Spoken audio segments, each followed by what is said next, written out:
Cody Rhodes berubah jadi heel. Charlotte Flair hajar habis netizen. Anunya Dominic kecil. Dan masih banyak lagi.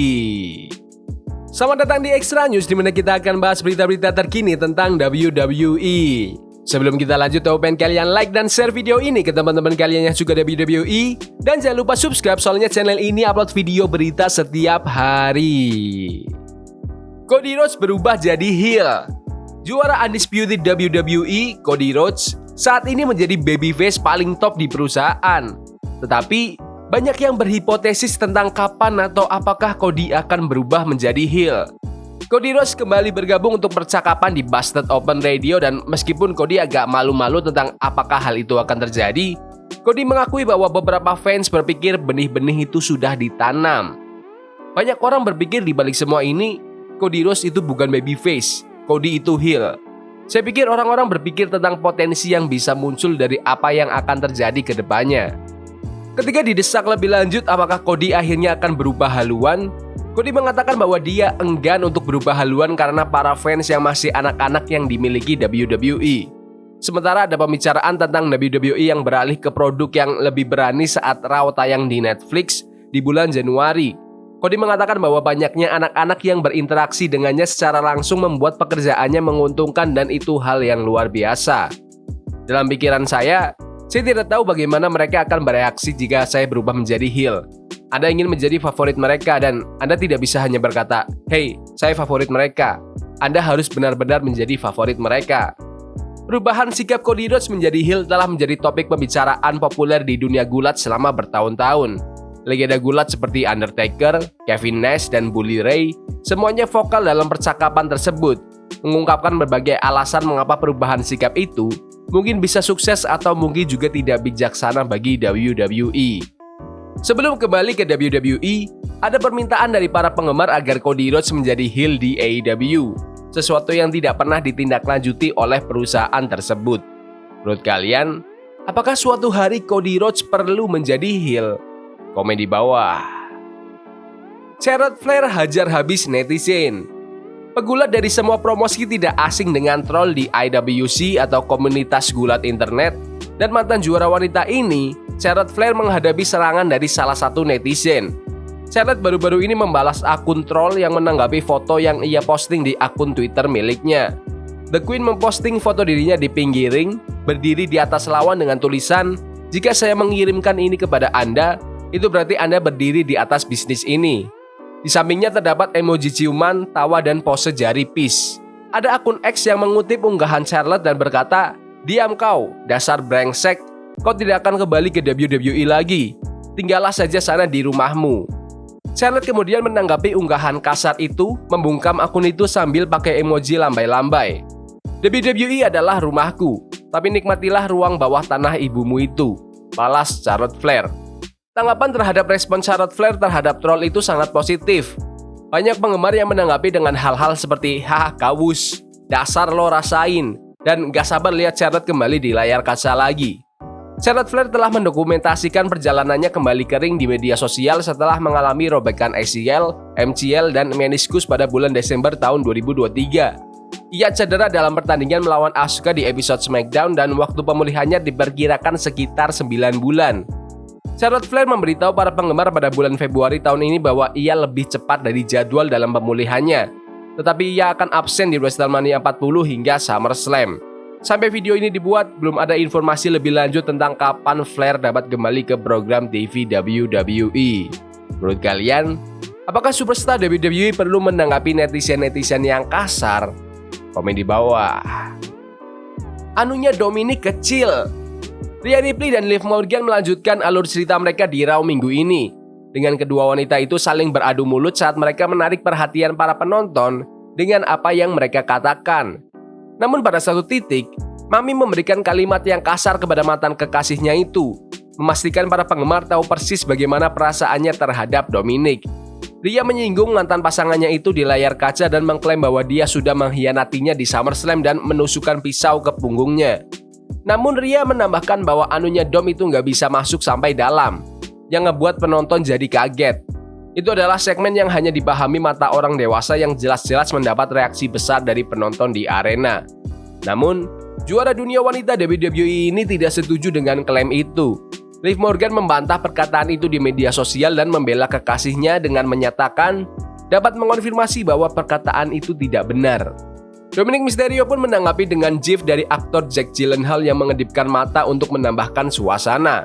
Semua itu menjadi adu fisik antara anggota The Judgment Day dan The Terror Twins dengan Damian Priest menyerang Dominic Mysterio di area penonton selama segmen ini. Rhea Ripley juga berhasil menangkap Liv Morgan dengan keempatnya berkelahi di depan penonton yang sangat antusias. Menurut kalian, apakah Dominic lebih cocok dengan Liv Morgan atau Rhea Ripley? Komen di bawah. Obafemi tantang semua superstar di WWE. Obafemi telah mengajukan Open Challenge lagi setelah kemenangan besarnya di NXT. Pada episode NXT minggu ini, Otis menjawab tantangan terbuka kejuaraan Amerika Utara milik Obafemi. Pertandingan tersebut dibocorkan pada episode Raw saat Obafemi berhadapan dengan anggota Alpha Academy tersebut sebelum pertandingan mereka. Obafemi memenangkan pertandingan antara kedua raksasa tersebut. Oba mengait Otis setelah menangkis pukulan corner menjadi sit-out powerbomb. Sang petarung yang kuat ini mempertahankan gelarnya. Obafemi kemudian membuat promo di akun Instagram WWE NXT setelah kemenangannya atas Otis. Oba mencatat bahwa Otis tidak dapat menyelesaikan tugasnya dalam pertandingan mereka. Bintang NXT itu juga mengajukan tantangan terbuka kepada siapapun di roster utama WWE ataupun roster NXT. Namun, Oba juga menambahkan bahwa jika Otis tidak dapat mengalahkannya, Oba meragukan siapapun yang dapat melakukannya. Pertahanan gelar yang sukses lagi. Dengan segala hormat kepada Otis, dia tidak dapat menyelesaikan tugasnya malam ini. Dan saya menantang siapapun dari NXT atau siapapun di roster utama untuk datang ke sini dan memberi saya tantangan. Karena jika Otis tidak dapat melakukannya, saya rasa tidak ada yang dapat melakukannya. Menurut kalian, siapa nih yang bisa kalahin Obafemi? Komen di bawah. Berapa kali John Cena akan tampil di tahun 2025? Ini jawabannya. Saat berbincang dengan media, John Cena memberikan sedikit wawasan lebih lanjut tentang tur perpisahan WWE-nya yang akan datang, yang akan dimulai awal tahun depan dan berlanjut hingga bulan Desember tahun 2025.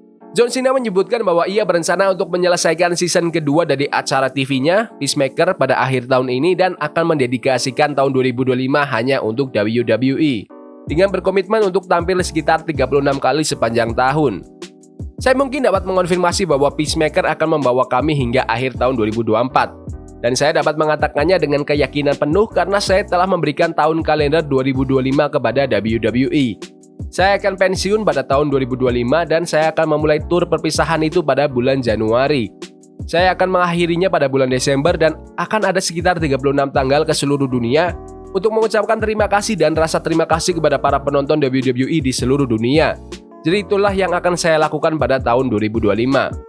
Meskipun beberapa penampilan pasti akan disediakan untuk acara khusus saat perusahaan tersebut melakukan tur global, 36 tanggal tetap merupakan jumlah yang signifikan untuk menciptakan sesuatu yang istimewa bagi tahun terakhir John Cena di WWE.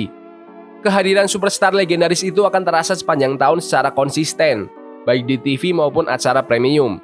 Cena akan dapat tampil dalam sejumlah program dan pertandingan selama waktu tersebut. Ada sejumlah lawan yang bisa dihadapi John Cena, mulai dari persaingan lamanya dengan CM Punk dan Randy Orton, hingga memberi penggemar sesuatu yang baru melawan Gunther, Cody Rhodes, ataupun Bron Breakker. Pada akhirnya, alur cerita terbesar yang tersisa untuk calon anggota WWE Hall of Fame itu adalah usahanya untuk memecahkan rekor menjadi juara dunia ke-17. Menurut kalian, apakah John Cena harus menjadi juara dunia 17 kali sebelum pensiun? Komen di bawah. 4 poin penting dari NXT minggu ini. Dengan The Great American Bash yang udah berlalu, NXT memulai persiapannya untuk acara premium berikutnya, No Mercy, dengan acara yang penuh aksi yang juga memajukan beberapa adegan utama. Yang pertama, mulai terbentuknya persaingan di skena kejuaraan NXT. Juara NXT Ethan Page membuka acara, merayakan keberhasilannya dalam mempertahankan gelar melawan Oro Mensah di Great American Bash. Percaya diri dengan kemampuannya, Ethan Page menepis para calon penantang dengan menyatakan mereka tidak mampu mengalahkannya. Joe Hendry pun datang dan menyela, menegaskan bahwa NXT Universe itu mendukungnya dan ia berencana untuk membalas kepercayaan mereka dengan menjadi juara NXT. Meskipun Ethan Page menolak Joe Hendry, keduanya tampaknya akan bertarung memperebutkan gelar di No Mercy. Sementara itu, Wesley dan Pete Dunne juga mengincar posisi sebagai penantang nomor 1 untuk gelar NXT. Yang kedua, Charlie Dempsey kembali menjadi juara Heritage Cup NXT. Charlie Dempsey awalnya menolak Rance Sinclair untuk bergabung ke No Quarter Catch Crew, tetapi akhirnya Sinclair berhasil membujuk Charlie dan resmi bergabung dengan grup tersebut. Charlie kemudian menantang Tony D'Angelo untuk memperebutkan piala Heritage, namun kalah setelah ronde kedua. Pidato motivasi dari Rance Sinclair membantu Charlie Dempsey menyamakan kedudukan di ronde keempat. Di ronde kelima, setelah Miles Bourne gagal melakukan interferensi, Sinclair berubah menjadi heel dengan menjegal D'Angelo, sehingga Charlie Dempsey memenangkan piala Heritage untuk No Quarter Catch Crew. Sinclair dengan cepat terbukti menjadi tambahan yang berharga bagi fraksi tersebut. Yang ketiga, Wesley mungkin akan melawan Zachary Wentz di acara premium NXT No Mercy. NXT Universe masih belum yakin dengan tindakan Wesley baru-baru ini. Dalam promonya, Wentz mengungkapkan kemarahan dan frustasinya atas pembebasan Zachary Wentz yang kontroversial, yang membuatnya tidak yakin akan masa depannya di WWE. Wentz menyatakan bahwa ia telah belajar untuk bergantung pada dirinya sendiri dan sudah selesai mengurus Zachary, bersumpah untuk berjuang sendiri mulai sekarang. Wentz juga berjanji akan mengalahkan Zachary di No Mercy jika Zachary kembali untuk membalaskan dendamnya. Ketika Wentz menyebutkan gelar NXT, Pete Dunne muncul, menyatakan niatnya untuk memperebutkan gelar itu juga. Joe Hendry kemudian datang untuk membalas dendam atas serangan Wesley di awal acara, memicu perkelahian besar di antara keduanya. Eva mengumumkan pertandingan 3 orang untuk menentukan pesaing nomor 1 untuk gelar NXT. Ini mungkin menyiapkan panggung bagi kemungkinan kembalinya Zachary Wentz untuk balas dendam ke Wesley. Yang keempat, Ridge Holland bantu Chase U menjadi juara tag team NXT. Ridge Holland mengalami perjalanan yang penuh gejolak sejak meninggalkan roster utama, ditandai dengan awal yang buruk setelah mematahkan leher Big E pada tahun 2022. Namun, Ridge akhirnya menemukan suasana baru di Chase U. Bekerja sama dengan Andre Chase, Ridge mengalahkan juara tag team NXT, Nathan Frazer dan Axiom, menggapai penembusan yang dicarinya. Chase U akan tetap menjadi pemain utama di NXT. Menurut kalian gimana NXT minggu ini? Bagus? Gak bagus? Komen di kolom komentar. Jadi gitu aja video berita hari ini. Jangan lupa like dan subscribe ke channel ini karena aku pengen 6.000 subscriber di bulan ini. Tolong bantu. Yes boy, see you. Forbidden fire on Nico, burning for love we can hold. I wish we were